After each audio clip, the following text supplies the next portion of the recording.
1. ¿Allá en Ucrania o cómo? Sí, ¿cómo te sentiste? ¿Cómo fue la experiencia personal? La experiencia, pues hombre, bastante enriquecedora en el sentido que aclara, sales digamos, de la burbuja en la que estás metido aquí, en la que te meten los medios de comunicación aquí, que es al fin y al cabo por lo que quise ir para allá, porque no estaba nada de acuerdo con lo que me estaban contando. Y en ese sentido aclara bastante cómo funciona el mundo, ¿no? Quién es la Unión Europea, quién es la OTAN y bueno, eso. ¿Por qué decidiste ir a Ucrania y no a otro sitio?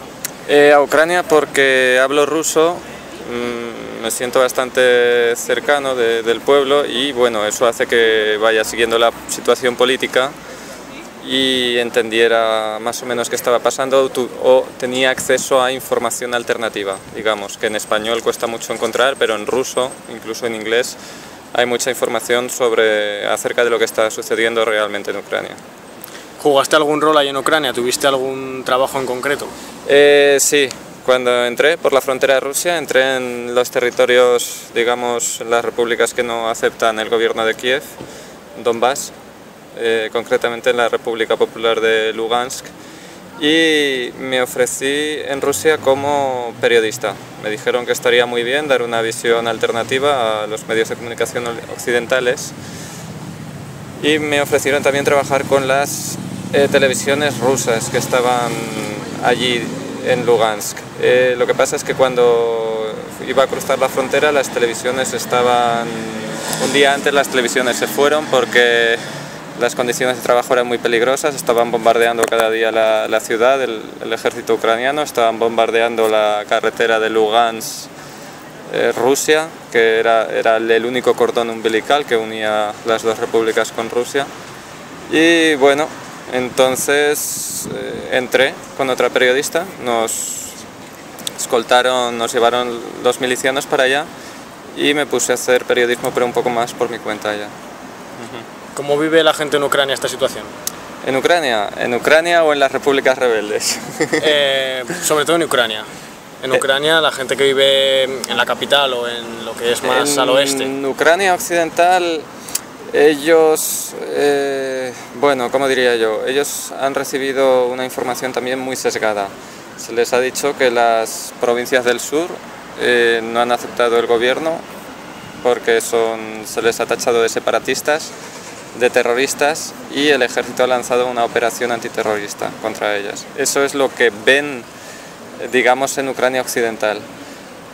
En ese sentido, la señal de televisión rusa ha sido bloqueada en Ucrania, entonces viven un poco en una burbuja informativa, ¿no? Que es la misma burbuja que sentimos aquí en Occidente. El hecho de que el ejército ucraniano haya, digamos, entre comillas, perdido la guerra, haya perdido muchos soldados, que esté retrocediendo y que esa gente que eran separatistas, que eran terroristas, estén, digamos, avanzando en sus pretensiones militares y políticas, ha sido un shock muy fuerte para esa sociedad y esperemos que eso remueva un poco todo lo que ha sido la guerra informativa que ha lanzado Poroshenko y el gobierno, la Junta de Kiev, y esa gente de Occidente empiece a reconciliarse con la gente de Oriente, con la gente que se ha levantado, digamos, contra esa Junta militar de Kiev. Y la gente, bueno, la gente en el oeste, en las repúblicas populares, como te diría yo, era una gente... ellos se sentían rusos, no sentían ningún prejuicio por formar parte de Ucrania, pero se les puso entre la espada y la pared, digamos. Cuando se declara la independencia por parte de los grupos más activos políticamente, en torno al 7 de abril, y no hay una negociación con Kiev. Kiev simplemente manda al ejército.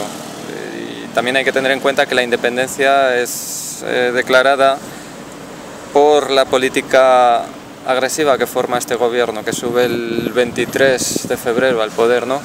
Que suspende la ley de lenguas, la lengua rusa deja de ser oficial, suspende las fiestas rusas, como el 9 de mayo, y sobre todo inicia un camino de reconciliación económica con la Unión Europea, lo que supone ajustarse a las exigencias económicas de la Unión Europea, y eso es un golpe muy fuerte para la economía del este. La economía del este está basada en la minería y en la industria.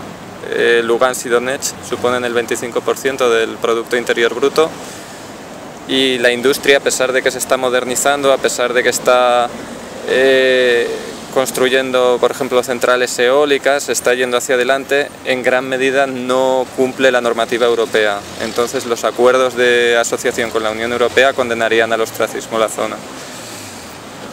Esas son las diferencias que hay en la sociedad, ¿no? Cuando Kiev las plantea esa diferencia las plantea de manera cerrada, dice la lengua se prohíbe, las fiestas se prohíben y vamos a entrar en la Unión Europea. Ellos, digamos, se independizan de manera un poco guiados por las fuerzas políticas más activas, pero cuando Kiev lanza el ejército y empiezan a bombardear ciudades, empiezan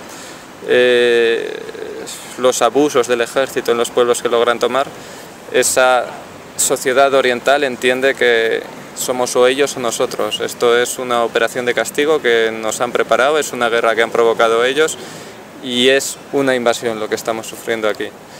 Entonces la situación es, en ese sentido, bastante fea, ¿no? La guerra ha destruido muchas infraestructuras, como luz, agua, fábricas, ha muerto mucha población civil, y todo eso se ha hecho en un contexto mediático muy duro, porque ellos entienden que el mundo está mirando hacia otro lado, le están dando la razón a Poroshenko y dicen: nos han acusado de separatistas, de terroristas, nos han enviado el ejército, nos están invadiendo, nos están matando y encima tenemos la culpa nosotros. Dicen en la tele que nos disparamos nosotros mismos.